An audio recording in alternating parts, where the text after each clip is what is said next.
Once again, welcome back to my YouTube channel. Myself Rakesh Kumar, and I am Maths faculty.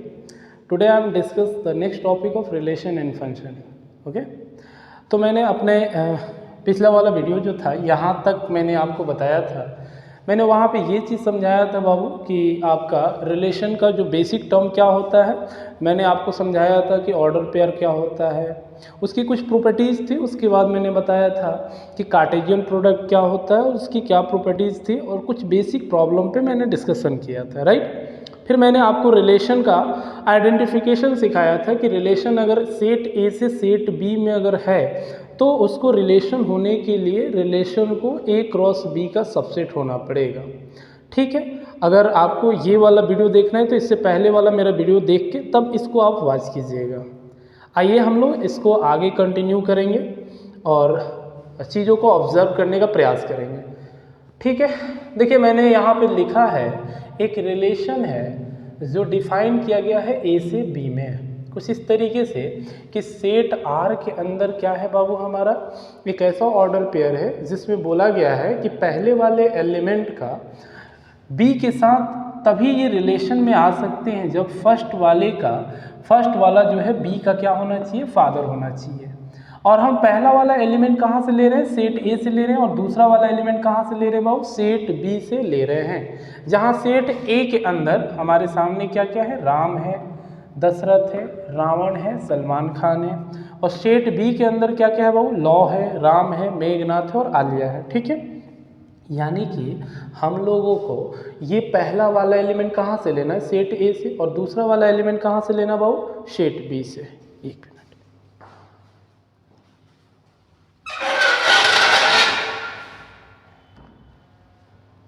Okay, thank you. अब यहाँ पे हमें क्या करना है बाबू, एक रिलेशन तैयार करना है। रिलेशन किस तरीके से हमें तैयार करना है, कुछ इस तरीके से कि फर्स्ट वाला इसका क्या होना चाहिए, फादर होना चाहिए। याद रहे हम सेट ए से पहला एलिमेंट लेंगे और सेट बी से दूसरा एलिमेंट लेंगे। रिलेशन तैयार करने के लिए ऑब्वियस सी बात है कि ये रिलेशन कहाँ से आएगा, Cartesian product A cross B से ही हमें कंसीडर करना होगा। ए क्रॉस बी में तो ऐसे बहुत सारे आएंगे, ठीक है, हम यहाँ नहीं लिख रहे हैं, बस इतना समझो कि अगर हम पहला एलिमेंट राम लिए सेट ए से, यहाँ हमने राम ले लिया, तो वो एलिमेंट यहाँ पे हम सेट बी से लाएंगे जिसमें राम उस एलिमेंट का क्या होना चाहिए, पिताजी होने चाहिए। तो आप देखिए तो राम और लौ का रिलेशन बन सकता है, हाँ जी बिल्कुल बन सकता है। राम जो है हम सभी को पता होना चाहिए कि राम जो है लौ के क्या थे, पिताजी थे। देखिए ये स्टोरी बेस्ड मैंने एक एग्जाम्पल लिया जो हमारे मेमोरी में फिट है, इससे हम लोग थोड़ा सा ईजिली कनेक्ट कर पाएंगे। तो हम क्या देख रहे हैं बाबू, राम जो है लौ के पिताजी है ना, राम क्या है, लौ के पिताजी है। अब देखो तो राम का राम से बन सकता है जी, नहीं ना बनेगा, क्योंकि राम का कैसे पिता हो जाएगा। राम का मेघनाथ से बनेगा क्या, राम का मेघनाथ से नहीं बनेगा, ये तो रावण का बेटा था ना मेघनाथ, तो राम का नहीं बनेगा। राम का आलिया से भी नहीं बनेगा, दशरथ का लौ से नहीं बनेगा, दशरथ का राम से हाँ बन जाएगा, दशरथ राम के पिताजी थे। तो ये रिलेशन के कंडीशन को सेटिस्फाइड कर रहा है ये ऑर्डर पेयर, इसलिए ये रिलेशन में रहेगा। बाकी दशरथ के साथ कोई नहीं सेटिस्फाइड करेगा। इसी तरीके से रावण का देख लो, रावण का केवल मेघनाथ से रिलेशन बनेगा, because Ravan is the father of Meghnath. बाकी किसी का रिलेशन नहीं बन रहा है सेट ए और सेट बी में under the given condition. That's why केवल ये तीन ऑर्डर पेयर ही हमारे रिलेशन के कंडीशन को सेटिस्फाइड किए, इसीलिए यही ऑर्डर पेयर हमारे रिलेशन के अंदर आएंगे। ऐसे तो ए क्रॉस बी के अंदर बहुत सारे ऑर्डर पेयर मिलेंगे, 1 2 3 4 5, इसमें देखो 1 2 3 4 यानी 4 4 जा 16 ऑर्डर पेयर आएंगे, और उन पूरे 16 ऑर्डर पेयर में से केवल आपके 3 ही ऑर्डर पेयर होंगे जो इस कंडीशन को सेटिस्फाइड करेंगे। तो इस तरीके से हम लोग यहाँ पे रिलेशन बना लिए। ये जो आपके सामने आया, ये जो आप देख पा रहे हैं, इसको हम लोग क्या कहते हैं बाबू, इसको कहते हैं हम लोग सेट बिल्डर फॉर्म। क्या कहते हैं बताओ, इसको हम लोग कहते हैं सेट बिल्डर फॉर्म के नाम से जानते हैं। अच्छा, और इसे हम लोग क्या कहते हैं, मैंने बताया था कि रिलेशन को टोटल कितने फॉर्म में लिख सकते हैं हम लोग, 3 फॉर्म में लिख सकते हैं जी। कौन कौन बता दो, एक होता है सेट बिल्डर फॉर्म, दूसरा क्या होता है हमारा रोस्टर फॉर्म होता है ना जी, दूसरा क्या होता है हमारा रोस्टर फॉर्म होता है, और एक आखिरी होता है जिसे हम लोग क्या कहते हैं डायग्रामेटिकल फॉर्म के नाम से जानते हैं। तो डायग्रामेटिकल फॉर्म इसी से हम लोग कनेक्ट कर लेंगे कि जो रोस्टर फॉर्म होता है उसी के माध्यम से हम क्या करेंगे उसको डायग्रामेटिकल फॉर्म में रिप्रेजेंट कर लेंगे। अच्छा, तो सेट बिल्डर से रोस्टर फॉर्म में कैसे लिखा जाता है इस एग्जाम्पल से पूरी तरीके से क्लियर हो जाना चाहिए। जो हमारा सिंपल है भाई, ये जो देखो मैक्सिमम जो क्वेश्चन दिए रहेंगे आपको सेट बिल्डर फॉर्म में ही लिखे रहेंगे। आपको वहाँ से ऑब्जर्व करके ये देखना होगा कि कौन कौन से हमारे कार्टेशियन प्रोडक्ट के ऑर्डर पेयर इस कंडीशन को सेटिस्फाइड कर रहे हैं। उन्हीं ऑर्डर पेयर से एक रिलेशन तैयार करेंगे, एक सेट तैयार करेंगे, और ये जो सेट होगा उस पूरे रिलेशन के लिए रोस्टर फॉर्म कहलाएगा। अब आ जाओ इसका डायग्रामेटिकल फॉर्म क्या होता है, इसको समझने का प्रयास कीजिए। जैसे मान लीजिए ये तो हो गया हमारा सेट बिल्डर फॉर्म, समझ जाइएगा, इसे हम लोग सेट बिल्डर फॉर्म कहेंगे, ठीक है। चलो हम क्या कर रहे हैं यहाँ पे डायग्रामेटिकल फॉर्म में रिप्रेजेंट कर रहे हैं। ये हमारा सेट ए है बाबू, सेट बी है। सेट ए के अंदर सारे एलिमेंट को पहले लिखेंगे और रिलेशन ए से बी में हमारा डिफाइन किया गया है। सेट ए के अंदर क्या क्या एलिमेंट है देखो, राम, दशरथ, रावण और सलमान खान। क्या क्या आ गया बाबू, एक हो गया हमारा राम, दूसरा हो गया सर दशरथ, तीसरा हो गया हमारा रावण हो गया, ठीक है, और लास्ट हो गया हमारा सलमान खान। इसको एसके से लिख लेते हैं, ठीक है, समझ जाइएगा। दूसरा हमारा सेट बी का एलिमेंट क्या क्या है बताओ, यहाँ आपका हो गया लॉ हो गया, फिर राम मेघनाथ, राम हो गया, मेघनाथ हो गया, और लास्ट में हमारा आलिया हो गई। चलिए राम का रिलेशन बनाइए, राम का रिलेशन सर लॉ से होगा, दशरथ का किससे होगा, राम से, और रावण का किससे होगा, मेघनाथ से। ये हमारा होता है डायग्रामेटिकल फॉर्म।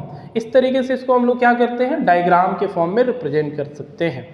तो आपको अब आई होप ये बात समझ में आ गई होगी कि कैसे हम लोग किसी भी रिलेशन को सेट बिल्डर से रोस्टर फॉर्म में ले जा रहे हैं और रोस्टर से डायग्रामेटिकल फॉर्म में रिप्रेजेंट कर रहे हैं, ठीक है। अब हम आगे की बात करेंगे, यहाँ पे रिलेशन में डोमेन और रेंज कैसे निकाला जाता है और कोडोमेन कैसे फाइंड आउट किया जाता है, इसकी हम बात करेंगे। चलिए इसी रिलेशन से हम लोग समझ जाएंगे कि डोमेन कैसे फाइंड आउट करते हो और हमारा रेंज कैसे निकाला जाता है, समझिएगा।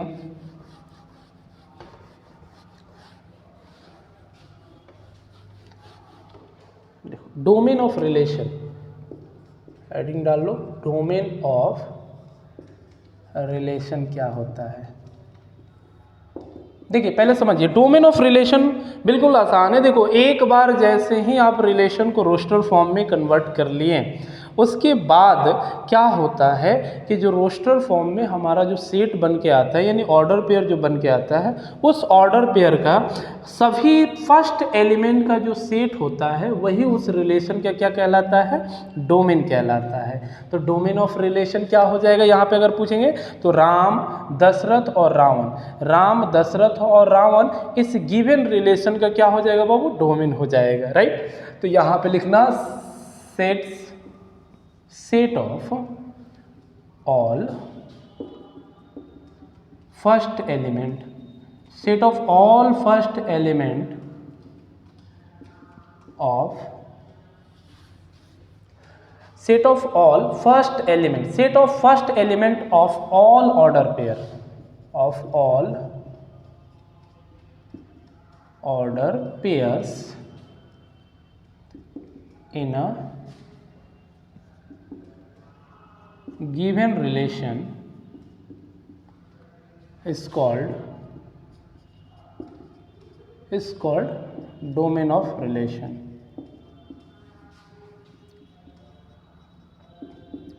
समझते चलिएगा। यानी कि अगर हम किसी भी रिलेशन का बाबू हम लोग डोमेन निकाल रहे हैं तो क्या करेंगे, सबसे पहले उस रिलेशन को रोस्टर फॉर्म में लिखेंगे और रोस्टर फॉर्म का जो पहला एलिमेंट से जो सेट तैयार होगा वही उसका डोमेन कहलाएगा। तो यहाँ डोमेन ऑफ आर में क्या आ जाएगा, पहला एलिमेंट यहाँ पे क्या है बोलिए, राम हो गया, दूसरा एलिमेंट क्या हो गया बाबू, दशरथ हो गया, और तीसरा एलिमेंट क्या हो गया, रावण हो गया। अच्छा एक यहाँ पे थोड़ा सा नोटिस कीजिएगा बाबू, देखिए अगर हम बात करें, ये ट्रेडिशनल, ये हमारा एक अप्रोच होता है, जैसे हम लोग फंक्शन में और रिलेशन के दोनों के डोमेन को हम लोग क्या करते हैं, एक दूसरे से कंपेयर करने लगते हैं और हम कहते हैं कि जो फंक्शन का डोमेन है ना वही रिलेशन का भी डोमेन होगा। लेकिन नहीं, ज़रूरी नहीं है कि फंक्शन और रिलेशन का डोमेन सेम एक जैसा ट्रीट किया जाए। देखो बाबू, फंक्शन में हम लोग पढ़ेंगे कि जितने भी इनपुट होंगे वो सब के सब हमारे क्या होंगे, डोमेन के अंदर आ जाएंगे। लेकिन रिलेशन में ऐसा नहीं है, ज़रूरी नहीं है कि जितने इनपुट है वो सब के सब क्या हो, डोमेन। इनपुट का मतलब क्या, अगर रिलेशन हमारा ए से बी में डिफाइन है तो सेट ए के सारे एलिमेंट को हम लोग क्या कहेंगे बाबू, ऐसा अप्रोच मानते हैं जनरली कि डोमेन हो जाएगा, बट ज़रूरी नहीं है जी। रिलेशन में ऐसा ज़रूरी नहीं है। आप देख सकते हैं सेट ए के अंदर क्या क्या एलिमेंट था, राम था, दशरथ था, रावण था, सलमान खान था। तो ये बताओ तो तुम्हारे डोमेन में सलमान खान कहीं है जी? हमारे वो रिलेशन में आया ही नहीं तो इसको कैसे कंसीडर करेंगे? बात समझ में आ रही है ना? यानी कि हम लोग डोमेन के अंदर उन्हीं एलिमेंट्स को कंसीडर करेंगे जिसका सेट बी के साथ रिलेशन बना है, यानी जो हमारे रिलेशन के अंदर कंसीडर किए गए हैं बस वही होगा। तो यहाँ पे आप सलमान खान कहीं नहीं देख रहे हैं, इसका मतलब ये हो गया कि जरूरी नहीं कि सेट ए के सारे एलिमेंट हमारे किस में आ जाए, बोलो, डोमेन के अंदर कंसीडर किए जाए। ठीक है, अब आगे बढ़ते हम लोग रेंज की बात कर लेते हैं। रेंज क्या होता है? रेंज ऑफ रिलेशन क्या होगा? रेंज ऑफ रिलेशन में क्या, set of first element of all order pairs in a, नहीं सेट ऑफ फर्स्ट नहीं, इसमें बस आप कर लेना set of second element of all order pair. देखो कैसे, बिल्कुल आसान है सर, आप अच्छे से समझिए इस चीज़ को। देखिए इसमें क्या करेंगे हम लोग, इस रिलेशन का जो सेकेंड एलिमेंट है, आप देख लो, इस रिलेशन का जो सेकेंड एलिमेंट है सभी ऑर्डर पेयर का, उसे हम लोग क्या कहेंगे, यहाँ पे रेंज कहेंगे। तो रेंज हमारा कुछ नहीं, क्या हो गया, लॉ हो गया। फिर आगे क्या हो जाएगा बाबू, बोलो, राम हो गया। फिर यहाँ पे क्या हो गया, मेघनाथ हो गया, मेघनाथ हो गया। फिर से मैं बता दूं आपको, जरूरी नहीं है कि सेट बी के सारे एलिमेंट हमारे क्या हो जाए, आपका रेंज के अंदर आ जाए। आप देख सकते हो कि लॉ, राम और मेघनाथ तो हमारे रेंज में आ रहे हैं, बट आलिया यहाँ पे इसमें कंसीडर नहीं किया जा रहा है। यानी कि केवल हमारे रिलेशन में जो ऑर्डर पेयर होते हैं उस रिलेशन के पहले एलिमेंट का जो सेट होता है, सभी ऑर्डर पेयर का फर्स्ट एलिमेंट से जो सेट बनाते हैं वो हमारे किस में लिया जाता है, डोमेन में लिया जाता है। और जो सेकेंड एलिमेंट का जो सेट होता है उसे क्या कहते हैं, बोलो, रेंज कहते हैं। यानी कि कभी भी रिलेशन का डोमेन या रेंज लिखना है तो आप पहले उस रिलेशन का रोस्टर फॉर्म तैयार कीजिए और वहाँ से बहुत ईजी हो जाता है डोमेन निकालना। ठीक है, अच्छा एक और चीज़ हम देख पा रहे हैं कि ये जो रेंज हम कंसीडर कर रहे हैं वो रेंज कहाँ से ले रहे हैं, सेट बी से ले रहे हैं, सेट बी ही से नहीं आ रहा है। तो हम कह सकते हैं सर कि ये जो रेंज होगा, अगर रिलेशन ए से बी में डिफाइन है, देन इफ आर जो है, आर यानी कि रिलेशन ए से बी में डिफाइन है, देन जो रेंज होता है उस रिलेशन का, यानी रेंज जो होगा वो सबसेट होगा सेट बी का। यानी जो भी हमारा रेंज होगा वो कहाँ से हम लोग कंसीडर करेंगे, सेट बी के अंदर से कंसीडर करेंगे। ये इसका ये मतलब है, हो सकता है कि सेट बी के सारे एलिमेंट हमारे रेंज हो जाए, और हो सकता है कि सेट बी के कुछ एलिमेंट रेंज में आए और कुछ एलिमेंट रेंज में ना आए। तो बस ये याद रखना कि जो रेंज होगा वो बी का क्या हो जाएगा, सबसेट हो जाएगा। आइए हम बात कर लेते हैं कोडोमेन क्या होगा। तो कोडोमेन बिल्कुल आसान है बाबू। कोडोमेन क्या होता है, set of all elements of set B. Set B में जितने भी एलिमेंट होंगे, जैसे मान लीजिए कि यहाँ पे लिख लो पहले codomain of relation, codomain of relation, इसमें लिखना all set of all elements of set B. तो यहाँ कोडोमेन में क्या लिखोगे बताओ, कोडोमेन इज इक्वल टू कितना आ जाएगा, कोडोमेन में आ जाएगा, सेट बी के अंदर कौन कौन एलिमेंट था बाबू, लॉ था, फिर आपका राम था, फिर हमारा क्या था यहाँ पे मेघनाथ था, और फिर यहाँ आलिया थी। यानी सेट बी में जितने भी एलिमेंट होंगे वो सब के सब हमारे क्या होते हैं, कोडोमेन के अंदर कंसीडर किए जाते हैं। यानी एक तरह से यहाँ से फिर से हम कह सकते हैं कि रेंज जो होगा कोडोमेन का भी सबसेट होगा। सेट बी के सारे एलिमेंट तो कोडोमेन कहलाते हैं, तो यहाँ से हम कह सकते हैं कि रेंज जो है वो सबसेट होगा, रेंज जो होगा सबसेट होगा कोडोमेन ऑफ रिलेशन। तो रेंज जो होता है वो कोडोमेन का क्या होता है बाबू, सबसेट होता है। ठीक है, कोई दिक्कत नहीं है। अरे कुछ नहीं है यार, कोई बड़ा रॉकेट साइंस नहीं, बस इतना याद रखो कि कोडोमेन का मतलब है सेट बी के सारे एलिमेंट। सेट बी में जितने एलिमेंट होंगे वो सब के सब कोडोमेन होंगे। और रेंज कहाँ से आ रहा है, सेट बी से ही ना आ रहा है। तो जब हमारा सेट बी के सारे एलिमेंट या कुछ एलिमेंट रेंज में है तो हम इस कंडीशन में कहेंगे कि रेंज जो है वो उसके सबसेट है। सबसेट का मतलब यही होता है कि इसके सारे एलिमेंट जरूरी नहीं इसके अंदर हो, बट हम लोग ये कह सकते हैं मतलब इसके कुछ एलिमेंट इसमें हो सकते हैं या हो सकता है सारे एलिमेंट इसमें हो, लेकिन जरूरी नहीं है कि इसके सारे एलिमेंट इसके अंदर आ जाए। यानी यहाँ जो आदमी बैठा है इसी में से वो लेगा, लेकिन कुछ ही ले सकता है या पूरा ले सकता है। ठीक है, ये होता है सबसेट का मतलब। चलिए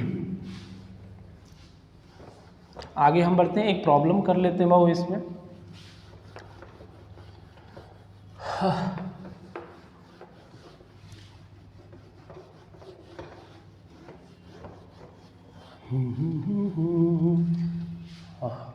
देखिएगा एक प्रॉब्लम, देखिएगा जैसे मान लो एफ आर एक रिलेशन है ए से बी में डिफाइन है सच दैट, या ऐसे कर लो नेचुरल से नेचुरल में डिफाइन है, नेचुरल से नेचुरल में डिफाइन है such that R is equal to बोला गया है ए कमा ए क्यू। ठीक है, और यहाँ ए इज, ए क्या है हमारा, एक प्राइम नंबर है, प्राइम नंबर, और ये प्राइम नंबर लेस देन है 9 या 8 कर लो, 8 है। ठीक है, ये प्राइम नंबर लेस देन है 8, और ये नेचुरल नंबर आपका नेचुरल से नेचुरल में डिफाइन है। तो आपसे बोला गया है देन पहला write relation R in roster form. आपको इसको रोस्टर फॉर्म में लिख लेना है। ठीक है, दूसरा आपसे पूछा गया है देन आपको फाइंड करना है, या राइट लिखना है find domain and range of R. आपको क्या क्या करना है बाबू बोलो, आपको डोमेन भी निकालना है और रेंज भी निकालना है। पहली चीज़ तो हमें इस रिलेशन को किस में कन्वर्ट करना है, रोस्टर फॉर्म में कन्वर्ट करना है। आइए हम बात करते हैं। देखिए यहाँ पे ये जो रिलेशन है बाबू समझिएगा, ये रिलेशन नेचुरल से नेचुरल में डिफाइन किया गया है। तो नेचुरल तो इनफाइनाइट सेट हो जाएगा, ठीक है ना। लेकिन यहाँ इस रिलेशन का कंडीशन है कि जो भी यहाँ पे ऑर्डर पेयर आएगा वो ए और ए क्यू के फॉर्म में होगा, और साथ में ये कंडीशन दे दिया कि ये जो ए है ना ये प्राइम नंबर होना चाहिए और वो 8 से छोटा होना चाहिए। तो पहले तो ये सोचो कि ये जो गिवन है यानी रिलेशन हमारा यहाँ पे क्या दे दिया है कि यहाँ रिलेशन के अंदर अगर हम कह रहे हैं कि ए कमा ए क्यू है, यानी यहाँ पे आ गया आपका ए कमा ए क्यू है, कुछ इस तरीके से कि ए आपका एक प्राइम नंबर है, ये हमारा क्या है एक प्राइम नंबर है, और साथ में ये आपका क्या होना चाहिए 8 से छोटा होना चाहिए। तो क्या क्या पॉसिबिलिटी हो सकती है बाबू ए के साथ, सबसे छोटा नेचुरल नंबर 2 आएगा, फिर आपका 3 आएगा, फिर क्या आएगा बाबू 5 आएगा, फिर 7 आएगा। तो चलिए नेचुरल नंबर और प्राइम नंबर जो 8 से छोटा हो सकता है, तो ए की केवल यही 4 पॉसिबिलिटी है हमारे सामने। तो आइए हम रिलेशन को रोस्टर फॉर्म में कन्वर्ट करते हैं। कैसे लिखेंगे, पहला हम लोग ए की जगह पे यहाँ 2 ले लेंगे, यहाँ आ गया 2, और देखो तो 2 के पावर यहाँ 3, 2 के पावर 3 कितना होता है जी 8। तो पहला ऑर्डर पेयर यहाँ पे हमारा आ गया 2, 8, ठीक है। इसी तरीके से यहाँ पे क्या आ जाएगा 3, और 3 का क्यूब कितना आ जाएगा वो 27, फिर यहाँ आ जाएगा 5, और 5 का क्यूब कितना आ जाएगा 125, फिर यहाँ आ जाएगा 7, और 7 का क्यूब कितना आ जाएगा 343, राइट। एक बार मैंने जैसे ही इसको रोस्टर फॉर्म में लिख लिया तो उसके बाद डोमेन लिखना बड़ा आसान है जी। डोमेन में मैंने क्या बताया था, जितने भी हमारे रोस्टर फॉर्म में आते हैं उसके फर्स्ट एलिमेंट यानी जितने भी ऑर्डर पेयर हैं उसमें से पहले एलिमेंट्स का सेट तैयार कर लेंगे, वही उस रिलेशन का डोमेन हो जाएगा। तो क्या क्या आ गया, 2 आ गया, 3 आ गया, 5 आ गया, 7 आ गया, ये डोमेन हो गया। अगर हम बात करें रेंज की, तो रेंज में हम लोग क्या जानते हैं, जो सेकेंड एलिमेंट का सेट होगा, तो क्या क्या है, 8 है, 27 है, 125 है, 343, यानी 8 है, 27 है, 125 है और 343 है। क्लियर है ना बात? ठीक है।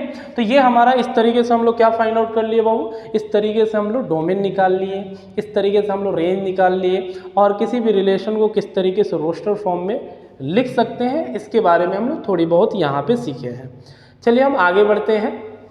आगे अब हम लोग को पढ़ना है इसमें नंबर ऑफ रिलेशन। ठीक है, कैसे हम लोग कोई भी अगर हमारा सेट ए से सेट बी में रिलेशन अगर दिया हो बाबू, तो उसको नंबर ऑफ, उसकी संख्या कैसे काउंट आउट की जाती है, किस तरीके से रिलेशन का नंबरिंग हम लोग फाइंड आउट करते हैं, ऑल पॉसिबल रिलेशन किसी गिवन सेट में कैसे फाइंड आउट करते हैं, इसके बारे में हम लोग यहाँ पे सीखेंगे। लेकिन उससे पहले एक चीज़ मुझे बताओ, अगर मान लो कि सेट ए के अंदर यहाँ पे 3 एलिमेंट है, या मान लो हाँ 3 ही एलिमेंट लेके चलो, इसमें हम जानना चाहते हैं कि इसके अंदर total number of possible subset क्या क्या बनेंगे, पॉसिबल सबसेट क्या क्या बने, total number of possible subset of set ए। देखना बाबू, यहाँ सेट ए के अंदर सबसेट कितने बनेंगे। सबसेट का मतलब होता है कि इन तीनों एलिमेंट से ऑल पॉसिबल सेट्स क्या क्या बना सकते हैं, दैट्स ऑल। तो सबसे पहला तो मेरा आएगा एम्प्टी सेट, ऐसा भी तो हो सकता है ना जी कि उसके अंदर कुछ भी ना रहे। अच्छा, दूसरा क्या होगा, 1 एलिमेंट का हम सेट बना लेंगे, तो ये तीनों से एक एक सेट बन जाएगा। ठीक है, तीसरा हम लोग क्या कर सकते हैं, यहाँ पे हम 1, 2 या यहाँ पे, अच्छा ये सोच लो दो अलग अलग नहीं बनेगा। अगर हम 1, 2 लिखे या 2, 1 बात बराबर है, इसको एक ही काउंट किया जाएगा।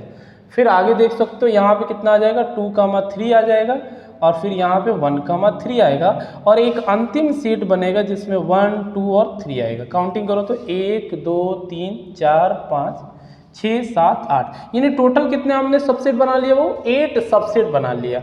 तो यहाँ से एक रिलेशन आ जाता है, तब total number of subset of A is equal to कितना आ गया, 8 आ गया। क्या हम इसको 2 के पावर 3 लिख सकते हैं, और क्या हम इसे 2 के power number of element in set ए लिख सकते हैं। देखो तो यहाँ पे सेट ए के अंदर कितने एलिमेंट है बाबू, 3 एलिमेंट हैं। आप देख सकते हो सेट ए के अंदर 1, 2, 3 टोटल कितने नंबर है, सेट ए के अंदर कितने एलिमेंट है बाबू, 3 है।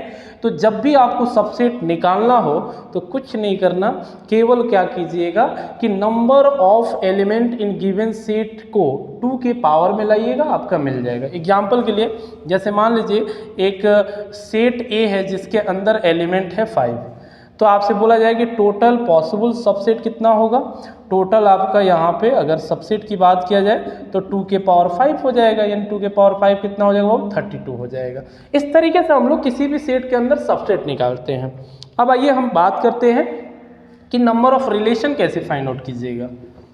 समझिएगा बाबू, नंबर ऑफ रिलेशन कैसे फाइंड आउट करेंगे हम लोग। जैसे मान लेते हैं हम लेट एक रिलेशन है जो कि ए से बी में डिफाइन किया गया है, और number of element in set A m है, number of element in set B क्या है बाबू, n है, मान लेते हैं। अच्छा आप बताओ, अगर ये रिलेशन ए से बी में है तो r को किसका सबसेट होना पड़ेगा, a क्रॉस b का। तो अल्टीमेटली हम कह सकते हैं कि जितने इसके सबसेट बनेंगे उतना ही टोटल नंबर ऑफ रिलेशन भी पॉसिबल होंगे, है ना जी। यानी कि टोटल नंबर ऑफ रिलेशन की अगर हम बात करें तो ये किसके बराबर आएगा बाबू, total number of possible subset of A cross B. अच्छा, ए क्रॉस बी के अंदर कितने सबसेट होंगे, तो 2 के power number of A cross B होगा। और आपको हमने कार्टेशियन प्रोडक्ट में एक फॉर्मूला बताया था, प्रॉपर्टीज बताया कि number of A cross B is equal to कितना होता है, वो number of A into number of B होता है। अब यहाँ से 2 के power number of element in set A कितना लिए हैं हम, m लिए हैं, और number of element in set B कितना ले लिए बाबू, n ले लिए। यानी कि अगर सेट ए के अंदर m एलिमेंट हो और सेट बी के अंदर n एलिमेंट हो तो टोटल नंबर ऑफ रिलेशन का फॉर्मूला क्या आएगा, 2 to the power m into n आएगा। Is it clear? एक एग्जाम्पल से इसको समझते हैं। जैसे मान लो यहाँ पे आपको दे दिया है कि एक सेट ए है जिसके अंदर जो है आपका 2 है, 4 है और 6 है, और एक सेट बी है जिसके अंदर आपको 3 और 4 एलिमेंट दे दिया। बोला गया है कि एक रिलेशन है जो ए से बी में डिफाइंड है। आप बताइए टोटल नंबर ऑफ रिलेशन क्या आएगा। तो 2 के power number of element in set A, number of element in set B. आप खुद देखो ना, number of element in set A कितना है, 3 है, और number of element in set B कितना है बाबू, 2 है। आ जाइए यहाँ पे 2 के पावर ये कितना हो जाएगा, 3 हो जाएगा, और ये कितना आ जाएगा, 2। तो 3 के पावर 2 के पावर कितना हो जाएगा बाबू, 6 हो जाएगा, और 2 के पावर 6 कितना लिखते हैं हम लोग, 64। So there are 64 relation possible from set A to set B if the number of element in set A is equal to 3 and number of element in set B is equal to 2। इस तरीके से हम लोग relation की संख्या find out कर लेते हैं। क्लियर है? चलो आगे बढ़ते हैं बाबू, हम लोग आगे हम बढ़ते हैं। आइए अब हमारा अगला टॉपिक है टाइप्स ऑफ रिलेशन। ठीक है, क्या है बोलो, टाइप्स ऑफ रिलेशन। देखिए ऐसे तो टाइप्स ऑफ रिलेशन में हमारे एग्जाम पॉइंट ऑफ व्यू से केवल 3 ही रिलेशन काफ़ी इंपॉर्टेंट है। पहला आपका रिफ्लेक्सिव, दूसरा साइमेट्रिक और तीसरा है ट्रांजिटिव। लेकिन कुछ छोटे छोटे रिलेशन हैं जो 1 या 2 मार्क्स में आपसे पूछ लिए जाते हैं, तो उनको भी हमको जान लेना ज़रूरी है। ठीक है, हम लोग सभी को इज्जत देंगे, चाहे वो छोटा हो या बड़ा हो। आइए यहाँ ध्यान दीजिए, टाइप्स ऑफ रिलेशन में, टाइप्स ऑफ रिलेशन में हम इंटर कर चुके हैं, जिसमें मेरा सबसे पहला रिलेशन आता है वो एम्प्टी रिलेशन। क्या आता है, एम्प्टी रिलेशन। देखो इसको हम एग्जाम्पल से समझाएंगे। एम्प्टी रिलेशन का सिंपल मीनिंग है यार कि जिसके अंदर कोई भी ऐसा ऑर्डर पेयर ना आए जो हमारे रिलेशन के कंडीशन को सेटिस्फाइड करे।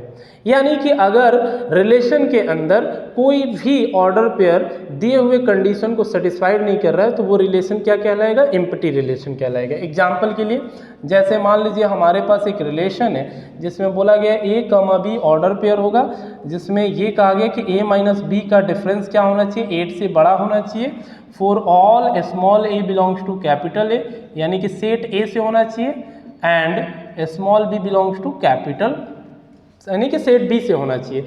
वेयर हम मान लेते हैं कि सेट ए के अंदर एलिमेंट है आपका 1 2 3 है, और सेट बी के अंदर एलिमेंट है बाबू 2 है, 4 है और 6 है।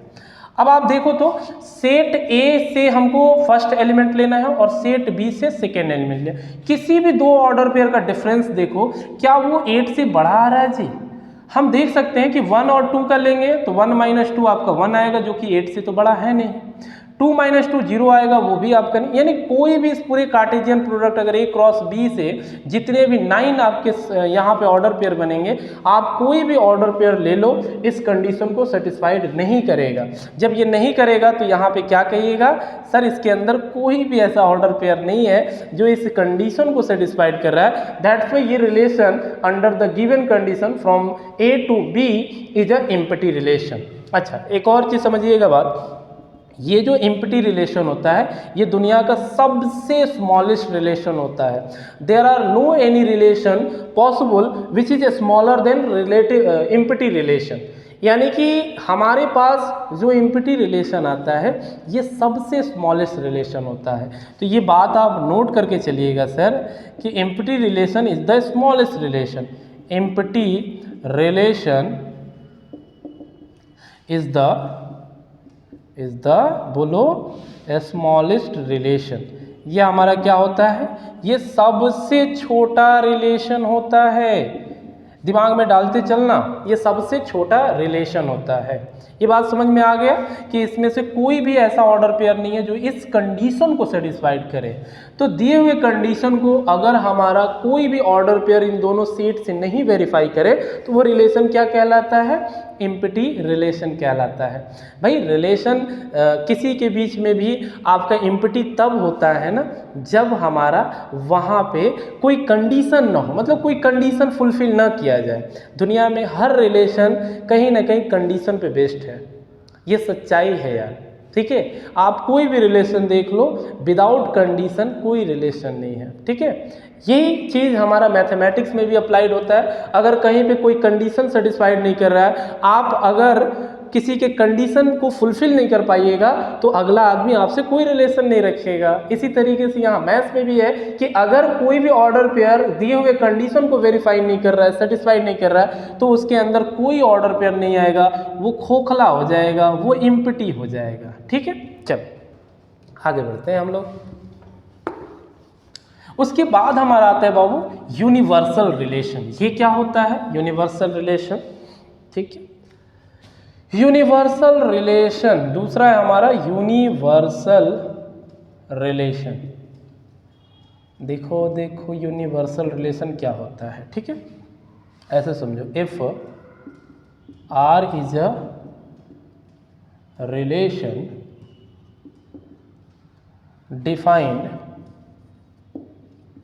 defined from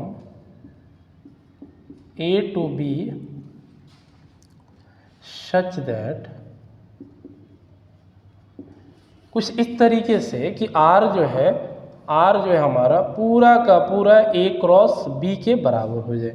यानी कि जितने भी A क्रॉस B के अंदर एलिमेंट आए, जितने भी ऑर्डर पेयर आए, वो सभी के सभी ऑर्डर पेयर यदि हमारे दिए हुए कंडीशन को सेटिस्फाइड कर रहे हैं तो उस केस में उस रिलेशन को क्या कहेंगे, यूनिवर्सल रिलेशन कहेंगे, ठीक है। जैसे मान लीजिए एग्जांपल के लिए हम बोल देंगे कि R इज इक्वल टू यहाँ पे A कमा B है, सच दैट, ठीक है, यहाँ पे A minus B is divisible by 2 for all small a belongs to set A and small b belongs to set B। जहाँ पे हम बोल देते हैं बाबू कि सेट A के अंदर एलिमेंट है हमारा 1 है, 3 और 5 है, ठीक है। और सेट B के अंदर जो एलिमेंट है यहाँ दे दिया है 7, 9 और 11 है, ठीक है, या 7, 9 ले लो। तो यहाँ पे कोई भी ऑर्डर पेयर उठा के देख लो। जैसे मान लो कि हम A से B में रिलेशन को डिफाइन कर रहे हैं, यहाँ दिया है कि R हमारा कहाँ से कहाँ डिफाइन है बाबू, A से B में डिफाइन है। इसका मतलब ये हुआ कि अगर R हमारा A से B में डिफाइन है तो इसका यही मतलब निकलता है कि हमारा ये रिलेशन सबसेट होना चाहिए क्रॉस बी का, यानी इसी का ऑर्डर पेयर ना इसको सेटिस्फाइड करेगा बाबू। तो अगर ए क्रॉस बी यहाँ से निकालोगे तो क्या क्या मिलेगा बताओ। तो एक बार फिर से मैं उसी दुनिया में लेके चल रहा हूँ। कार्टेशियन प्रोडक्ट 1 का किससे बनेगा, 7 से। 1 का किससे बनेगा बाबू बताओ, 9 से बनेगा। फिर 3 का किससे बनेगा, 7 से। फिर 3 का 9 से। फिर आप बताओ यहाँ पे 5 का किससे, 7 से, और 5 का 9 से। इस तरीके से हमारे सामने एक कार्टेशियन बी निकल के आ गया, एक कार्टेशियन बी निकल के आ गया। अब देखो तो क्या ये पहला ऑर्डर पेयर इस कंडीशन को सेटिस्फाइड कर रहा है। इन दोनों का डिफरेंस क्या होना चाहिए, 2 से डिविजिबल होना चाहिए। सर 1 - 7 -6 आया या +6, उससे मतलब नहीं है। यहाँ पे 6 आया और 6 2 से डिविजिबल है, ये सेटिस्फाइड हो गया रिलेशन में। यानी जब हम रिलेशन लिखेंगे रोस्टर फॉर्म में तो पहला तो हमारा ऑर्डर पेयर आ जाएगा, आपका परमिशन मिल गया, 1, 7 का परमिशन मिल गया, यहाँ हमारे रिलेशन में आएंगे। क्यों आएंगे, उसका रीजन है बिकॉज ये दोनों एलिमेंट दिए हुए कंडीशन को सेटिस्फाइड कर रहा है, दैट्स वाई ये हमारे रिलेशन में आया। अब देखो तो 1, 9, 1 - 9 -8 is also divisible by 2, that's why 1, 9 भी हमारे रिलेशन में आ जाएगा। 3, 7 का डिफरेंस देख लो बाबू, आपका डिविजिबल है 2 से, यानी कि -4 2 से डिविजिबल। 3, 9 वो भी आपका 2 से डिविजिबल होगा अगर उसका डिफरेंस लोगे। 5, 7 ये भी 2 से डिविजिबल है भाई, 5 - 7 -2 डिविजिबल है, और 5 - 9 यानी -4 ये भी आपका 2 से डिविजिबल है। यानी कि A क्रॉस B के अंदर जितने भी ऑर्डर पेयर थे वो सभी के सभी ऑर्डर पेयर हमारे कंडीशन को सेटिस्फाइड किए। और जब इस तरीके का सिचुएशन बनता है किसी रिलेशन में तो वो रिलेशन क्या कहलाता है, यूनिवर्सल रिलेशन कहलाता है। अच्छा, अब ये जो यूनिवर्सल रिलेशन होता है उस दिए हुए सेट के लिए सबसे लार्जेस्ट रिलेशन होगा। उस दिए हुए सेट के लिए इससे बड़ा रिलेशन नहीं होगा। और बिल्कुल ये बात क्लियर होनी चाहिए कि जब किसी रिलेशन में जिससे हम लोग निकाल रहे हैं सारे एलिमेंट, अगर उसके सारे ऑर्डर पे उस रिलेशन को सेटिस्फाइड कर रहे हैं तो उससे बड़ा तो रिलेशन होगा ही नहीं, वही हमसे सबसे मैक्सिमम पॉसिबल लार्जेस्ट रिलेशन होगा। तो अब ये दिमाग में डाल लीजिए भाई, universal relation is the largest relation. ये बात आप नोट करके लिख लो यहाँ पे, universal relation is the largest relation. ये सबसे बड़ा रिलेशन होगा। क्या होगा बाबू? सबसे बड़ा रिलेशन होगा। और एम्प्टी रिलेशन सबसे क्या होता है? स्मॉलेस्ट रिलेशन होता है। ठीक है, चलिए अब हम आगे बढ़ेंगे। यहाँ तक बात क्लियर हो जानी चाहिए कि एम्प्टी रिलेशन क्या होता है, यूनिवर्सल रिलेशन क्या होता है। अब आ जाइए, हेडिंग लगा दीजिए आइडेंटिटी रिलेशन। तीसरा जो हमारा टाइप्स ऑफ रिलेशन में है वो हमारा है आइडेंटिटी रिलेशन। ठीक, समझते हैं ये क्या होता है वो। तीसरा हमारा रिलेशन है जिसका नाम है आइडेंटिटी रिलेशन। आइए समझते हैं आइडेंटिटी रिलेशन क्या होता है। ठीक है, इसमें कहा जाता है if R is a relation, if R is a relation defined in set A such that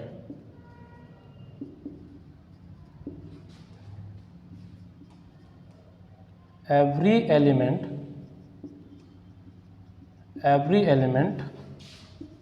of A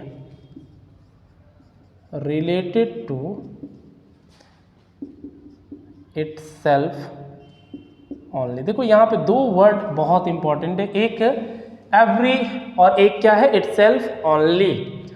समझिएगा बात को। यहाँ बोला गया कि R एक ऐसा रिलेशन जो A में डिफाइन किया गया कुछ इस तरीके से कि सेट A के प्रत्येक एलिमेंट यदि खुद से ही रिलेटेड है तो उस रिलेशन को हम क्या कहेंगे, आइडेंटिटी। और साथ में ये भी बोला है ओनली। अब आइए इस बात को समझते हैं। ठीक है, हम मान लीजिए कि सेट A के अंदर हमने एलिमेंट ले लिया 1, 2 और 3 ले लिया। ठीक है, और ये जो रिलेशन है जो A से A में डिफाइन है जी, कहाँ से कहाँ डिफाइन है, सेट A से सेट A में ही डिफाइन है। तो इसका ये मीनिंग हुआ कि R सबसेट होगा A क्रॉस A का। ठीक है, अब इसमें से जितने भी हमारे कार्टेशियन प्रोडक्ट आए उन्हीं में से कुछ ऑर्डर पेयर होंगे जो इसको आइडेंटिटी बनाएंगे। अब जैसे मैंने यहाँ पे एक पहला रिलेशन बनाया जिसमें मैंने बोला 1,1, दूसरा मैंने बोला 2,2, तीसरा मैंने बोला 3,3। ठीक है, समझिएगा। दूसरा मैंने रिलेशन यहाँ पे R2 ले लिया जिसमें मैंने बोला 1,1 होगा सर, और मैंने बोल दिया 2,2। और एक तीसरा मैंने यहाँ पे रिलेशन बनाया जिसमें मैंने बोला, देखना 1,1, फिर क्या बना दिया वो 2,2, फिर मैंने बना दिया 3,3 और एक मैंने बना दिया 1,2। ठीक है, समझते हैं इस बात को। आइडेंटिटी रिलेशन क्या कहता है? कहता है कि एक ऐसा रिलेशन जिसके प्रत्येक एलिमेंट, जिस सेट में ये डिफाइन है उस सेट का प्रत्येक एलिमेंट खुद से ही रिलेटेड होना चाहिए और केवल खुद से रिलेटेड होना चाहिए। यदि हम बात करें यहाँ पे सेट ए के अंदर 1, 2, 3 एलिमेंट है तो 1 का 1 से ही होना चाहिए, 2 का 2 से ही होना चाहिए और 3 का 3 से ही होना चाहिए, और साथ में प्रत्येक का होना चाहिए। यानी 1, 2, 3 है तो प्रत्येक का खुद से होना चाहिए। एवरी का मतलब यहाँ है कि प्रत्येक का खुद से होना चाहिए और केवल खुद से ही होना चाहिए, उसके अलावा और कुछ नहीं होना चाहिए। आइए हम इस पर फोकस करते हैं। यहाँ पे जैसे 1 का 1 से है, बिल्कुल सत्य है, ये आइडेंटिटी के कंडीशन को सेटिस्फाइड कर रहा है। 2 का देख लेते हैं, हाँ जी 2 का 2 से है, बिल्कुल सही है। 3 का 3 से, बिल्कुल सही है। ये रिलेशन हमारा आइडेंटिटी हो जाएगा। यहाँ आगे बढ़ते हैं। 1 का 1 से तो है, ठीक है। 2 का 2 से है, लेकिन 3 का 3 से कहाँ है? यहाँ तो बोला था कि प्रत्येक एलिमेंट का खुद से खुद होना चाहिए, तो इसमें प्रत्येक में 1, 2, 3 तीनों है ना जी, तो केवल इन दोनों से नहीं काम चलेगा, इसको भी होना पड़ेगा। यानी कि एवरी एलिमेंट को खुद से रिलेटेड होना पड़ेगा आइडेंटिटी होने के लिए। तो ये आपका आइडेंटिटी का कंडीशन सेटिस्फाइड नहीं कर रहा है, दैट्स वाई ये आपका आइडेंटिटी रिलेशन नहीं होगा सर। आगे बढ़ते हैं, अगर हम R3 की बात कर रहे हैं, सर यहाँ 1 का 1 से है, बिल्कुल सही है, 2 का 2 से ये भी सही है, 3 का 3 से ये भी सही है, लेकिन उसने बोला कि केवल और केवल खुद से ही होना चाहिए, दूसरे लोग हमारे अंदर शामिल नहीं हो सकते हैं आइडेंटिटी के अंदर। यानी कि हमारा 1,2 जो है खुद से नहीं है, ये हमारे लिए एक्स्ट्रा होना हो गया, और यहाँ बोला है कि ओनली इटसेल्फ के लिए हम परमिशन दिए हैं, बाकी लोगों को परमिशन नहीं दिए हैं, हम खुद से ही खुद को रिलेट करेंगे आइडेंटिटी होने के लिए। तो ये भी आपका क्या होगा बाबू, आइडेंटिटी रिलेशन नहीं होगा। ठीक है, यानी कि अगर सेट ए के अंदर 1 2 3 है तो केवल और केवल बाबू आइडेंटिटी रिलेशन एक ही पॉसिबल है, और वो होगा 1, 1, 2, 2, 3, 3।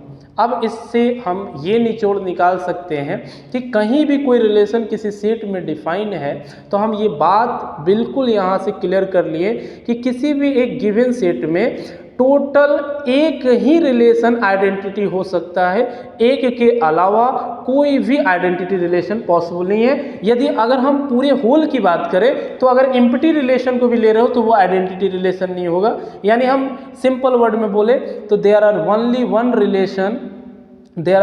One identity relation in a given set. एक सेट में केवल एक ही आइडेंटिटी रिलेशन पॉसिबल है। ठीक है, तो ये बात आपको नोट करके लिखना होगा, यहाँ लिख लीजिए, there are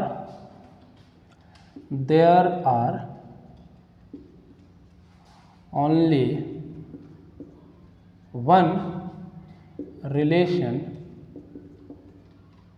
one identity relation is possible in a given relation,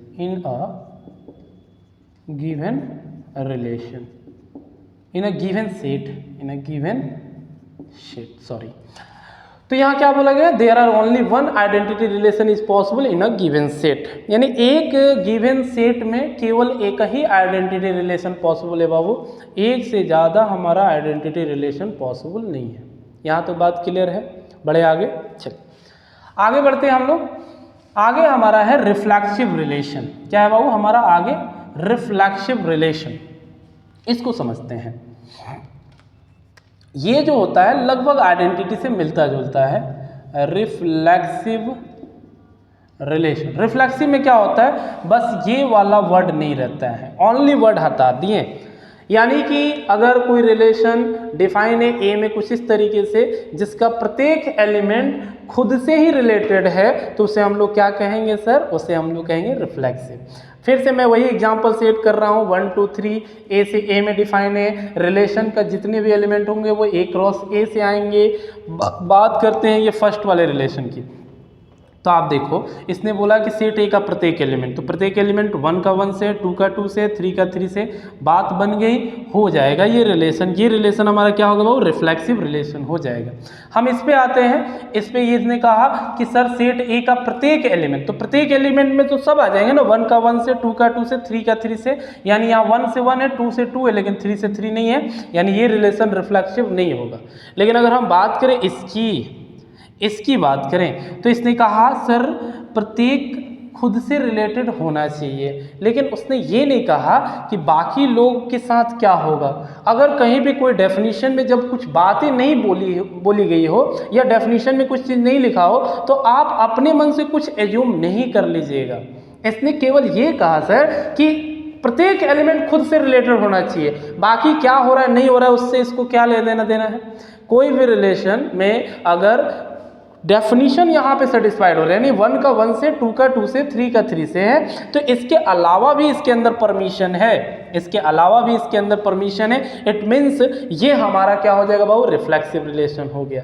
यानी कि इसको सिंपल वर्ड में ऐसे समझिए कि रिफ्लेक्सिव होने के लिए प्रत्येक का खुद से होना चाहिए, लेकिन उसके अलावा भी कोई एलिमेंट अगर आ जाएगा तो इस रिलेशन के ऊपर कोई दिक्कत नहीं है, उसको रिफ्लेक्सिव हम बना लेंगे।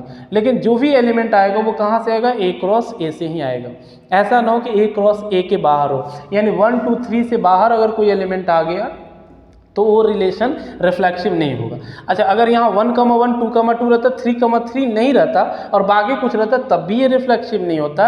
रिफ्लेक्सिव होने के लिए पहला कंडीशन ये होना चाहिए कि प्रत्येक का खुद से रिलेटेड होना चाहिए, इसके अलावा कोई है तो इनको कोई दिक्कत नहीं है।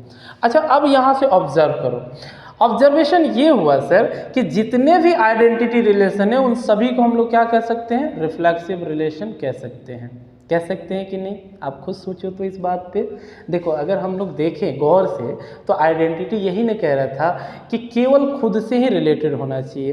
तो ये क्या था, हमारा आइडेंटिटी रिलेशन था ना, 1 का 1 से, 2 का 2 से, 3 का 3 से है, यानी कि ये आइडेंटिटी भी है बाबू और रिफ्लेक्सिव भी है। तो हम कह सकते हैं कि सारे आइडेंटिटी क्या होंगे, रिफ्लेक्सिव होंगे। लेकिन यहाँ देखो, ये रिफ्लेक्सिव है बट इसके वजह से ये आइडेंटिटी नहीं है। उसने बोला था कि हम उन लोगों को परमिशन नहीं देंगे जो खुद से रिलेटेड नहीं हो। बाकी अगर एक एलिमेंट दूसरे के साथ अगर रिलेशन बना लिया तो वो हमारा आइडेंटिटी के अंदर नहीं आएगा। तो हम इसका रिवर्स जो कहेंगे कि सारे रिफ्लेक्सिव रिलेशन को आइडेंटिटी नहीं कह सकते हैं। यानी हम यहाँ से ये निचोड़ निकाले कि all identity relation are reflexive but its vice versa need not be true. हो सकता है वो सही भी हो और हो सकता है वो गलत भी हो। तो इस बात को यहाँ पे लिखिएगा बाबू, नोट करके, ऑल आइडेंटिटी रिलेशन, नोट करके लिख लेना। यहाँ पे क्या लिखोगे, all identity relations, all identity relation are reflexive but all reflexive relations are not identity. ठीक है, ये बात क्लियर हो जानी चाहिए। ओके, अब हम आगे बढ़ते हैं बाबू। अगला हमारा टाइप से इसमें साइमेट्रिक रिलेशन। नेक्स्ट है हमारा साइमेट्रिक रिलेशन, दूसरा नंबर है हमारा। सॉरी, ये कितना नंबर हो जाएगा, पहला दूसरा, नंबरिंग देख लेना। पहले हमने बता दिया यहाँ पे कौन कौन रिलेशन हम लोग पढ़ लिए। एम्प्टी रिलेशन, फिर हमारा हो गया यूनिवर्सल रिलेशन, फिर हमने पढ़ा आइडेंटिटी, फिर रिफ्लेक्सिव। पांचवा नंबर हो जाएगा जी बाबू, ये हमारा हो जाएगा साइमेट्रिक रिलेशन। साइमेट्रिक रिलेशन समझना इसको, क्या ये क्या होता है।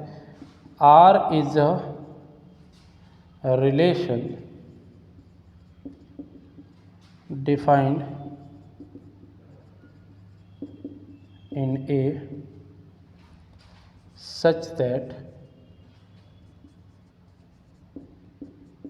if A related to B implies that B also related to A। अब देखना बाबू, इसको समझने का प्रयास करना। साइमेट्रिक होने के लिए ये हमारा कंडीशन दिया रहता है, अगर किसी भी रिलेशन में एक ऐसा ऑर्डर पेयर है जिसमें A जो है B से रिलेटेड है या उस रिलेशन के अंदर A, B अवेलेबल है, तो वो रिलेशन साइमेट्रिक तभी होगा जब उस रिलेशन के अंदर B, A भी अवेलेबल हो। जैसे एग्जांपल के लिए मान लीजिए यहाँ पे हमने बोला कि हमारे पास एक रिलेशन है जिसके अंदर दिया है 1, 2, ठीक है, और फिर दे दिया है 2, 1। तो देखो 1, 2 है, दिख गया यहाँ पे रिलेशन में है, तो इसका उल्टा भी देखना होगा इस रिलेशन में है या नहीं। बिल्कुल है, तो ये हमारा क्या हो जाएगा, साइमेट्रिक हो जाएगा। अगर हम एक दूसरा एग्जांपल ले लें, जैसे मान लो यहाँ पे दे दिया 1, 1, फिर यहाँ दे दिया 2, 2, ठीक है ना बाबू। देखो 1 का 1 से है, इसका उल्टा भी तो यही आएगा। तो एक सेट में एक ही एलिमेंट को दो बार नहीं लिखा जाता है, यानी इसका उल्टा भी यही है। इसका मतलब ये वाला कंडीशन सेटिस्फाइड हो गया। ए का बी से, बी का ए से भी है, मतलब इसका उल्टा वही आएगा। यहाँ भी वही चीज़ है, इसका मतलब ये भी हमारा क्या हो जाएगा बाबू, साइमेट्रिक का कंडीशन सेटिस्फाइड कर रहा है। दैट्स वाई ये भी हमारा क्या हो जाएगा, साइमेट्रिक रिलेशन हो जाएगा। ठीक है। अच्छा, एक और चीज़ समझने का प्रयास करो। जैसे मान लीजिए हमारे सामने ऐसा हो कुछ, तीसरा मैं एक एग्जांपल ले ले रहा हूँ। जैसे मान लो R3 इज इक्वल टू, यहाँ दे दिया 1, 2 दे दिया है, 3, 4 दे दिया है, और यहाँ पे आपको दे दिया है मान लीजिए 5, 6।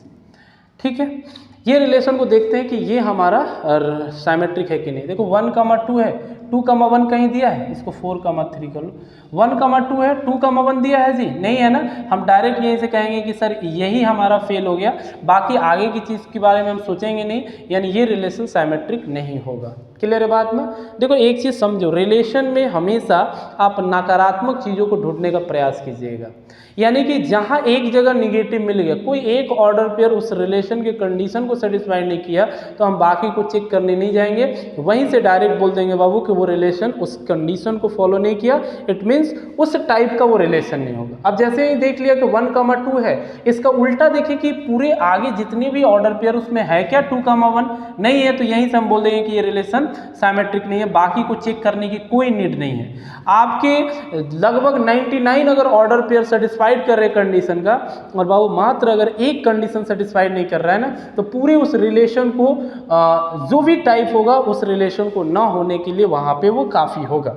ठीक है, ये मत सोचना कि इतने सारे सेटिस्फाइड कर दें और एक जो है हमारा अगर सेटिस्फाइड नहीं भी करे तो वो रिलेशन हो जाएगा, ऐसा नहीं होता है।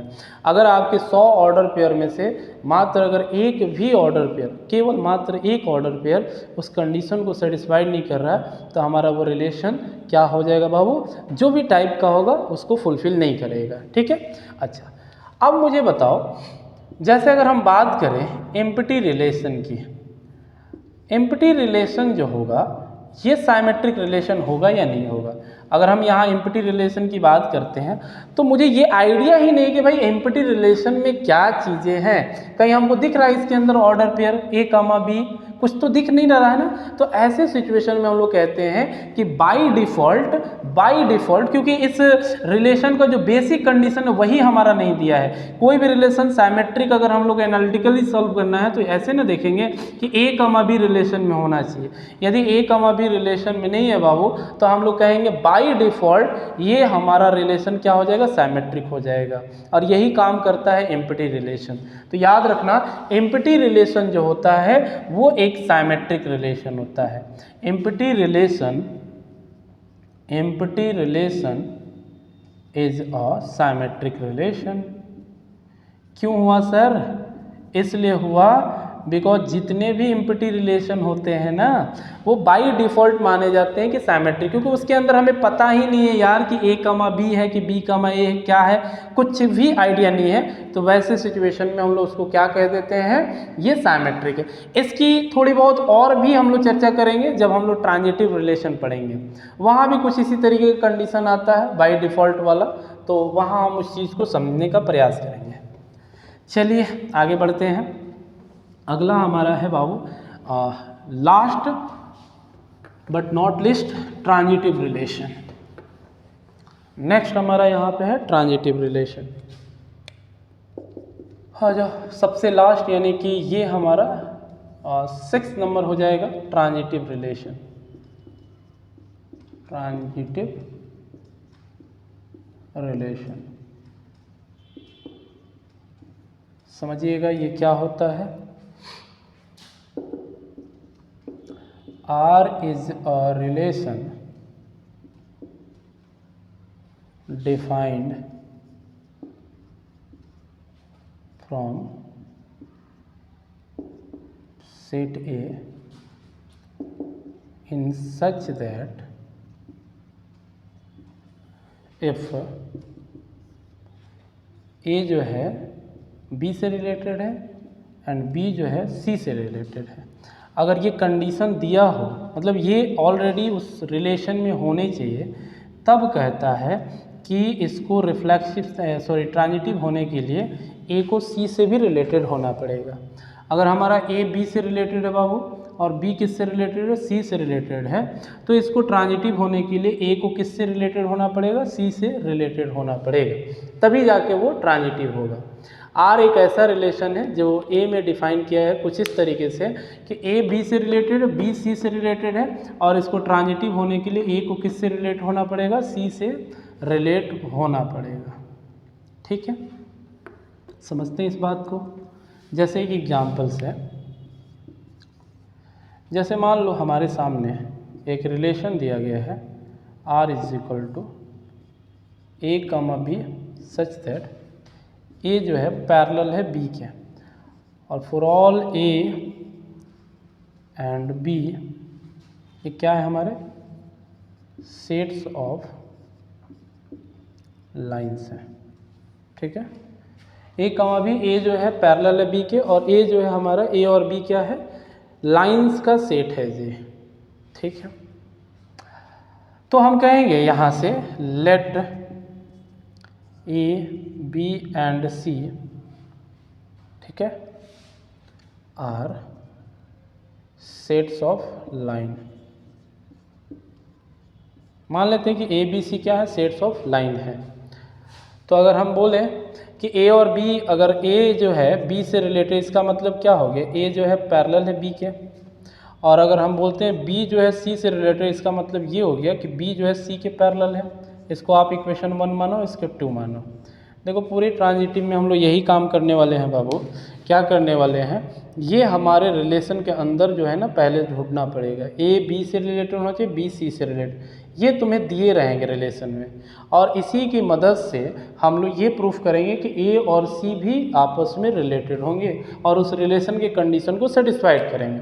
अब जैसे मान लो 1 और 2 को लोगे from 1 and 2, from equation first और सेकेंड को अगर कंसीडर करोगे तो आप सिंपल बोल सकते हो ना, ए जब बी के पैरेलल है और बी सी के पैरेलल है तो ए सी के पैरेलल होगा, ए इज़ पैरेलल टू सी। और यही ना कह रहा है जी रिलेशन में कि दो लाइंस यहाँ पे तभी एग्जिस्ट कर सकते हैं जब ये एक दूसरे को क्या है पैरेलल है। तो यहाँ ये जब एक दूसरे के पैरेलल हो गए, इसका ये मीनिंग हो गया कि ए जो होगा सी से रिलेटेड होगा, ए सी से रिलेटेड हो गया, इसका मतलब आर हमारा क्या हो गया सर ट्रांजिटिव हो गया, आर हमारा क्या हो गया ट्रांजिटिव हो गया। तो यही होता है ट्रांजिटिव का मतलब, अगर ए बी से रिलेटेड है, बी सी से रिलेटेड है, तो ए को सी से भी रिलेटेड होना पड़ेगा। इसको और समझने का प्रयास करते हैं बाबू, आइए इसको थोड़ा और समझने का प्रयास करते हैं। जैसे मान लो कि हमारा रिलेशन जो है सेट ए के अंदर डिफाइन किया गया है। किस में डिफाइन किया, आर जो है एक रिलेशन है जो सेट ए से सेट ए में डिफाइन किया गया है, और सेट ए के अंदर एलिमेंट है 1, 2 और 3 है, ठीक है। 1, 2, 3 एलिमेंट है सेट ए के अंदर। मैं एक रिलेशन बना रहा हूँ, R1 इज इक्वल टू यहाँ दे रहा हूँ 1,1, 1,2, ठीक है, और फिर मैं दे रहा हूँ यहाँ पे 2,3। चेक करते हैं ये रिलेशन आइडेंटिटी ट्रांजिटिव है या नहीं। देखो यहाँ पे 1 हम देख लिए 1 से रिलेटेड है, ठीक है। अब इससे स्टार्ट होने वाला दूसरा ऑर्डर पेयर लेंगे, इसका तो मैंने देखा, तो यहाँ से स्टार्ट हो रहा है, यानी 1 जो है रिलेटेड है 2 से, ठीक है, ये दोनों है। तो यहाँ पे हम देख लिए कि ए बी से है और बी सी से है, तो इसको करने के लिए हमें क्या करना पड़ेगा, 1 को रिलेट करवाना पड़ेगा 2 से, तभी ये ट्रांजिटिव होगा। तो हम देखेंगे कि इस रिलेशन में 1,2 है या नहीं। बिल्कुल है सर, यानी ये रिलेशन इस वाले ऑर्डर पेयर के लिए अभी फिलहाल ट्रांजिटिव है। अब आगे बढ़ते हैं, केवल इतना से नहीं, अभी मैंने इसको चेक किया है, इसको मैंने मोहर लगा दिया। अब अगला को देखते हैं, 1,2 है, 1 रिलेटेड है बाबू 2 से। अब 2 से स्टार्ट होने वाला ऑर्डर पेयर देखेंगे, यहाँ है ना 2 से स्टार्ट होने वाला, 2 रिलेटेड हो गया 3 से। अब यहाँ इस रिलेशन को ट्रांजिटिव होने के लिए 1 और 3 को आपस में रिलेट होना पड़ेगा, 1 और 3 को रिलेट होना पड़ेगा। देखो कहीं भी पूरे ऑर्डर पेयर में 1,3 दिख रहा है क्या, नहीं ना दिख रहा है, हो गया। जैसे ही ये नहीं सेटिस्फाइड किया, ये रिलेशन ट्रांजिटिव नहीं होगा। हम बार बार कहते हैं आपको किसी भी रिलेशन को अगर चेक करना है तो सबसे पहला ये काम होता है, हमें हर ऑर्डर पेयर पे फोकस करना है, और जहाँ एक ऑर्डर पेयर उस कंडीशन को, उस रिलेशन के पार्टिकुलर कंडीशन को अगर फुलफिल नहीं कर रहा है तो हम कहेंगे कि उस टाइप का वो रिलेशन नहीं होगा। यहाँ हमने देखा 1,1 से हमारा जो बना सिचुएशन वो तो कर गया, लेकिन इससे जो सिचुएशन बना रहे नहीं कर रहा है तो ये हमारा ट्रांजिटिव नहीं होगा। एक और एग्जाम्पल लेते हैं, जैसे मान लो यहाँ R2 ले लिए, यहाँ ले लिया 1,1 ले लिए, फिर यहाँ 2,2 ले लिए, और ये ले लेते हैं 3,3, ठीक है। इसको चेक करते हैं ये ट्रांजिटिव है या नहीं। देखिएगा एक चीज़ समझने का प्रयास कीजिएगा, जैसे मैंने ये तो कंडीशन बता दिया कि A रिलेटेड टू B होना चाहिए और साथ में B रिलेटेड होना चाहिए C के, तब जाके हम लोग ये चेक करते हैं A C से रिलेटेड। लेकिन अगर मान लो कि ये रिलेशन में दिया हो और ये दिया ही नहीं हो, ये दिया ही नहीं हो, तब क्या करोगे, तब यहाँ पे हम कहेंगे सर बाय डिफ़ॉल्ट ये रिलेशन क्या हो जाएगा, ट्रांजिटिव हो जाएगा। क्योंकि आगे वाला कंडीशन दिया ही नहीं है, तो बाय डिफ़ॉल्ट हम लोग क्या मान लेते हैं, ये हमारा रिलेशन ट्रांजिटिव हो जाएगा। बस अभी फ़िलहाल के लिए इतना, बहुत ज़्यादा डिटेल में इसमें नहीं जाना है, बस इतना याद रखना कि अगर ए बी से रिलेटेड लेकिन बी से स्टार्ट होने वाला कोई दूसरा ऑर्डर पेयर नहीं है, तो हम कहेंगे कि सर वो रिलेशन ट्रांजिटिव होगा। यहाँ देखो 1 का 1 से रिलेशन है, लेकिन फिर आगे देखो कहीं है 1 नहीं ना है, यानी कि ए से बी है लेकिन बी से स्टार्ट होने वाला कोई ऑर्डर पेयर नहीं है। ए कामा बी है यानी कि 2 से स्टार्ट होने वाला कोई दूसरा ऑर्डर पेयर नहीं है। 3 कामा 3 है, 3 से स्टार्ट होने वाला कोई नहीं है, यानी ये बाय डिफ़ॉल्ट रिलेशन क्या हो जाएगा बाबू, ट्रांजिटिव हो जाएगा। ये रिलेशन हमारा क्या हो जाएगा, ट्रांजिटिव हो जाएगा। तो ये बात समझ में आ जानी चाहिए कि अगर किसी रिलेशन में ए बी से रिलेटेड हो बट बी किसी और एलिमेंट के साथ नहीं रिलेटेड हो, तो अंडर दैट सिचुएशन हम लोग कहते हैं कि ये रिलेशन बाय डिफ़ॉल्ट आपका क्या हो जाएगा सर, ट्रांजिटिव रिलेशन हो जाएगा। क्लियर है बात? चलो आगे बढ़ते हैं हम लोग।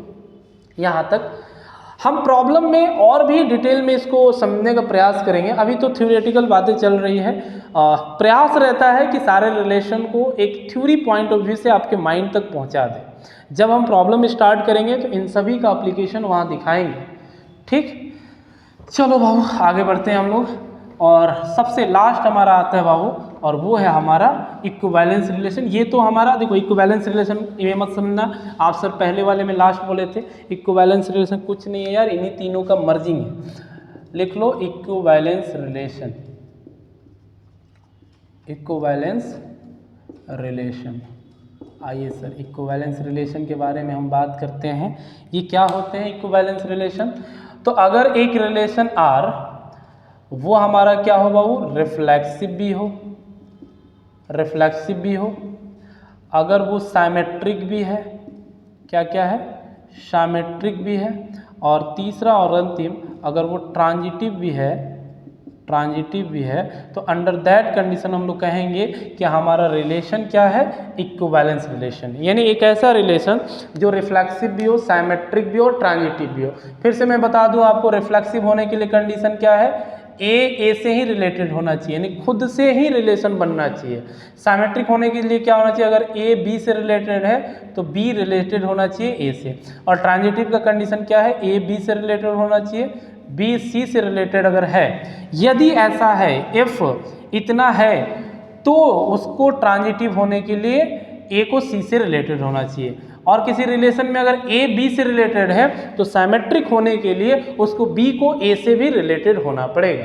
यही कंडीशन होता है और यहीं से हमारे क्वेश्चन बनते हैं सर। इक्विवेलेंस रिलेशन के लिए इन तीनों रिलेशन का होना कंपलसरी है। अंतिम बात, और उससे हमारा यहाँ पे थ्योरेटिकल पार्ट कवर होता है बाबू। और सबसे लास्ट में हम लोग सीखेंगे यहाँ इक्विवेलेंस क्लास क्या होता है। इसको समझना, इक्विवेलेंस क्लास क्या होता है, इक्विवेलेंस क्लास क्या होता है। देखो बाबू इक्विवेलेंस क्लास, जैसे मान लो एक एग्जांपल से हम इसको समझते हैं। जैसे मान लीजिए r इज इक्वल टू यहाँ x कामा वाई, यहाँ पे दिया है x comma Y such that x plus Y is divisible by 3। और यहाँ बोला गया for all x belongs to set A and y belongs to set B मान लेते हैं। और यहाँ लिख लेते हैं सर सेट A के अंदर यहाँ दे दिया गया है 1 है, फिर आपका 4 है, फिर आपका यहाँ पे 7 है, ठीक है, और बस इतना ले लो। और सेट B के अंदर दे दिया है यहाँ पे क्या क्या दे दिया है, मान लीजिए कि यहाँ पे आपको दे दिया है 3 दे दिया है, ठीक है, फिर आपको यहाँ पे दे दिया है 2 दे दिया है, और फिर यहाँ पे दे दिया आपको 5, ठीक है। देखते हैं यहाँ पे क्या बनता है। तो हम लोग को यहाँ देखना है कि रिलेशन का पहले रोस्टर फॉर्म में लिख लो क्या क्या हो सकता है। सेट x जो लेना है सेट A से, और y कहाँ से लेना है, यहाँ से लेना है। चलिए 1 के साथ बनाइए। 1 और 3 हो सकता है क्या, बिल्कुल हो सकता है। 1 और 3 का सम 4 आएगा। 4 3 से डिविजिबल होना चाहिए ना, सॉरी यहाँ 4 कर लो, यहाँ पे 4 कर लो, कोई दिक्कत नहीं, 3 से भी बना सकते हैं। 1 और 3 ले लेते हैं। 1 का 3 से यहाँ ले 1 और 3 4 से डिविजिबल हो जाएगा, इन दोनों का सम 4 आएगा, तो ये ऑर्डर पेयर आ जाएंगे। अब 1 के साथ और बनेगा क्या देख लेते हैं। 1 का 2 से नहीं बनेगा, 1 का 5 से नहीं बनेगा। 4 का 3 से बनेगा क्या, देखो तो 4 का 3 से बनेगा। एक और ले लो भाई, एक और ले लो, जैसे मान लो 7 ले लेते हैं, 1 का 7 से बन जाएगा, बिल्कुल बन जाएगा। अब किसी से नहीं बनेगा। 4 का ले लो, 4 और 3 7 नहीं होगा, 4 और 2 6 नहीं होगा, 4 और 5 9 होगा, और 7 4 कितना हो जाएगा बाबू, यहाँ 11 हो जाएगा, नहीं होगा। यानी कोई भी 4 से ऑर्डर पेयर नहीं बन रहा है। 7 से बनाते 7 3 10 नहीं होगा, 7 2 9 नहीं होगा, 7 5 12, हाँ 7 का 5 से बन जाएगा, ठीक है, और 7 का 7 से नहीं बनेगा। यानी इतना ही हमारा यहाँ रोस्टर फॉर्म तैयार होगा जो इस वाले कंडीशन को सेटिस्फाइड करेगा। अब कोई पूछे कि बताइए यहाँ से इक्विवेलेंस क्लास ऑफ 1 क्या होगा, इक्विवेलेंस क्लास ऑफ 1 क्या होगा। तो पहले तो इसको ऐसे लिखते हैं हम लोग, इक्विवेलेंस क्लास ऑफ 1 का। अब देखेंगे कि 1 यहाँ पे किससे किससे रिलेटेड है, 3 से है और किससे भाऊ 7 से। तो यहाँ पे एक सेट बनाएंगे 3 और 7 का, और यही हमारा इक्विवेलेंस क्लास हो जाएगा 1 का। इसी तरीके से अगर पूछ दे कि इक्विवेलेंस क्लास ऑफ 7 क्या होगा, इक्विवेलेंस क्लास ऑफ 7 क्या होगा, यहाँ पे आप देख सकते हो 7 किससे रिलेटेड है, 5 से रिलेटेड है, तो यहाँ से इसका हो जाएगा 5 हो जाएगा, ठीक है। तो इक्विवेलेंस क्लास ऑफ 7 कितना हो जाएगा वो 5 हो जाएगा, ठीक है। तो ये अंतिम था, है ना, थ्योरेटिकल पार्ट मैंने इस तरीके से कंप्लीट किया बाबू। अच्छा एक चीज़ और इसमें समझ लीजिए, नंबर ऑफ रिफ्लेक्सिव रिलेशन भी पूछे जा सकते हैं, तो इसको भी दिमाग में रखिएगा। जैसे मान लीजिए कि अगर हमारा एक रिलेशन है जो ए से ए में डिफाइन है और सेट ए के अंदर टोटल n एलिमेंट है, तो total number of reflexive relation ये माइंड में उस समय से चल रहा था, उस समय बता नहीं पाए थे जब रिफ्लेक्सिव पढ़ा रहे थे। तो यहाँ से याद रखना ये होता है 2 to the power n² - n, ठीक है। अगर हमारे सामने मान लीजिए एक रिलेशन है जिसमें सेट ए के अंदर केवल यहाँ पे 1 है, और यहाँ मान लो कि यहाँ ए है, बी है और सी एलिमेंट है, ठीक है।